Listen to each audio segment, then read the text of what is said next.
नमस्कार, केडी स्वादिष्ट किचनमध्ये तुमचं खूप खूप मनापासून स्वागत. नेहमीसारखीच आजही मी तुमच्यासाठी एक पौष्टिक गावरान स्टाईल उत्तम चवीचं शेवग्याच्या शेंगांचं पिठलं करून दाखवणार आहे. शेवग्याची शेंग आपल्या शरीरासाठी खूप उपयुक्त आहे, आपल्या सर्वांनाच माहिती आहे. त्यासाठी मी आधी एक पातेलं घेतलं आहे, त्यात पाणी गरम करायला ठेवलं आहे.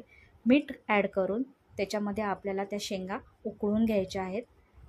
60 ते 70% आपल्याला ह्या शेंगा शिजवून घ्यायच्या आहेत. शेंग शिजली की आपल्याला बाजूला करून जे काही पाणी राहणार आहे त्या पाण्यातच आपल्याला पिठलं तयार करून घ्यायचं आहे. यासाठी आपल्याला कोणतंही वेगळं पाणी वापरायची गरज नाही. शेंग बऱ्यापैकी शिजलेली आहे. दुसरीकडे मी एका बाउलमध्ये चण्याचं पीठ घेऊन मीठ घालून तेच पाण्याने आपण बॅटर तयार करणार आहोत. थोडी हळद ॲड करते आहे मी त्याच्यामध्ये. आता थोडं पाणी घेऊन मी बॅटर तयार करते की जेणेकरून आपण पिठलं करत असताना त्यात कोणत्याही प्रकारची गुठळी तयार होणार नाही. यासाठी हे बॅटर तयार करत आहे. या कन्सिस्टन्सीमध्ये तुम्हाला जसं हवं तसं थोडं पाणी ॲड करून तुम्ही त्याच्यामध्ये कन्सिस्टन्सी तयार करू शकता. अशा प्रकारे बघू शकता. एका साईडला मी फोडणीसाठी कांदा, कढीपत्ता, ठेचा, फोडणीसाठी लसूण घेतलेला आहे. एका कढईमध्ये मी तेल गरम करून त्याच्यामध्ये मी पहिला मिरची, जिरं आणि लसूणचा ठेचा घातला आहे. तो काही सेकंदासाठी मी परतून घेणार आहे. परतून झाल्याच्या नंतर मी त्याच्यात हिंग ॲड करणार आहे की जेणेकरून ते जळणार नाही, म्हणून मी नंतर घातला आहे.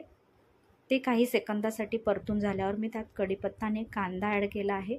कांदा आपल्याला गुलाबी कलर येईपर्यंत परतून घ्यायचा आहे. छान परतून झाल्याच्या नंतर आपल्याला त्याच्यात शिजवलेल्या शेंगा ज्या आपण बाजूला करून ठेवल्या होत्या त्या शेंगा आपण त्याच्यात ॲड करणार आहोत.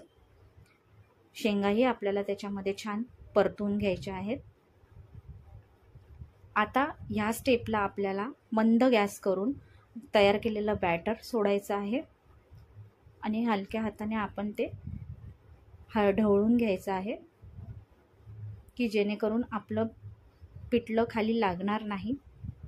आवश्यकतेनुसार थोडं पाणी ॲड करून तुम्हाला ज्या कन्सिस्टन्सीमध्ये हवं आहे, चपातीबरोबर, भाकरीबरोबर खायला, त्या हिशोबाने तुम्ही कन्सिस्टन्सी ठेवू शकता. मी ह्याच्यामध्ये थोडं करून सर्व पाणी ॲड केलेलं आहे. एवढंच पाणी राहिलेलं आहे. बघा,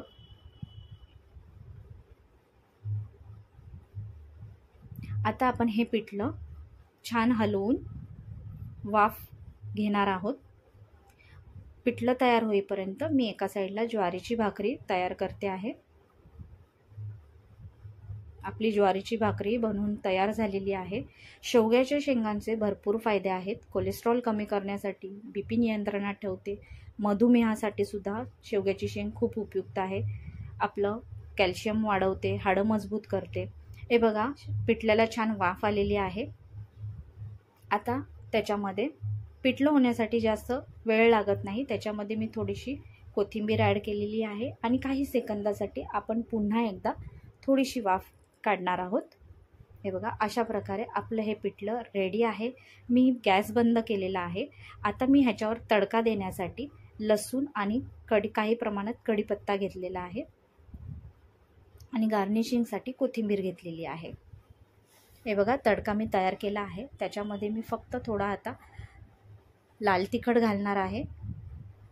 आपल्याला हे पिठल्यावरती तडका टाकायचा आहे की जेणेकरून पिठल्याला अजून छान सुगंध आणि टेस्ट वाढणार आहे त्याची. अशा प्रकारे आपलं मराठमोळं झणझणीत शेवग्यातल्या शेंगातलं पिठलं बनवून तयार झालेलं आहे. बघा, किती छान कलरसुद्धा आलेला आहे त्याला. टेस्टला तर खूपच छान आहे. ज्वारीची भाकरी घेऊन त्यावर मी पिठलं ठेवलं आहे. तसेच कांदा घेत आहे मी आणि भरलेली मिरची. ह्याचा व्हिडिओसुद्धा मी आधीच अपलोड केला आहे चॅनलवरती.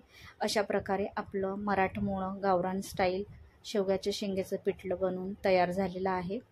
बघा, ही रेसिपी जर तुम्ही बनवत नसाल तर तुम्ही एकदा माझ्या स्टाईलने नक्की बनवून बघा. तुम्हाला आवडल्यास लाईक करा, शेअर करा आणि सबस्क्राईब केला नसेल चॅनल तर सबस्क्राईबसुद्धा करा. धन्यवाद.